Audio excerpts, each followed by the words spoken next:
한일 갈등 타파연대 성명서 낭독이 있겠습니다. 정부는 징용 배상 지불 공탁으로 변제 완료 선포하고 2015년 한일 위안부 합의 화해치유재단을 마무리해야 한다.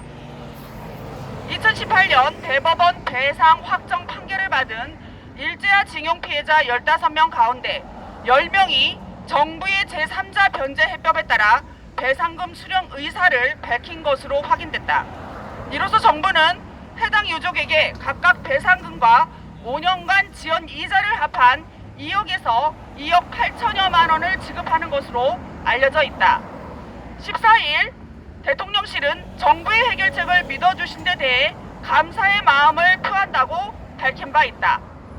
문제는 생존 피해자 3명과 유족 2명 등 5명이 여전히 배상금을 수령하지 않겠다며 강경한 입장을 고수하고 있다는 점이다. 물론 정부에서는 계속 설득하겠다고 하지만 그간 이들과 함께 하고 있는 종북주의 경향인 이른바 시민사회 노동 여성단체들의 강고한 반일 기조를 감안할 때 몹시 험난한 과정이 예상된다. 일설에 의하면 이 단체들은 징용 피해자와 유족에게 어차피 지연 이자를 포함한 배상금을 받을 것이라고 회유하며 반일 투쟁을 계속 독려하고 있다고 한다. 따라서 정부는 현 상태에서 미수령자 배상금 전액을 법원에 공탁함으로써 무한정 불어날 것 같은 지연 이자에 대한 이들의 막연한 기대감을 불식시킬 필요가 있다. 2015년 한일 위안부 합의 결과물인 화해치유재단은 일본 정부가 10억엔 약 100억 원을 출자에 출범했지만 피해자 유족 치유금 등에 쓰고 56억 원을 남긴 채 2018년 11월 21일에 해산했다. 2017년 6월까지 합의일 기준 1인당 1억 원씩 총 46억 원이 다수의 위안부 피해자와 유족에게 지급됐음에도 문재인 정권이 한일 합의를 파기한 것은 국제사회의 신의를 저버린 어처구니 없는 행위였다.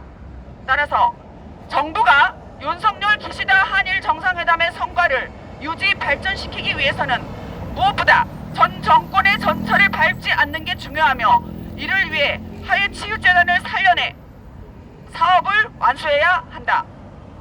그 방법 역시 위안부 관련 일부 미수령자에 대한 해당 금액을 공탁하는 것이 대안이라고 본다. 17일 조선공산당 창당 기념 행사가 서울 한복판에서 벌어졌다. 북핵 미사일 사태 앞에서 한미일 안보 공조체제를 추진 중인 현 정권을 무너뜨리기 위한 종북 주사파들의 난동이 극에 달하고 있다. 이들은 배타적 민족주의를 관철시키기 위해 국민들에게 온갖 반일, 반미 감정을 선동하며 위안부와 징용 문제 등을 전면에 내세운다.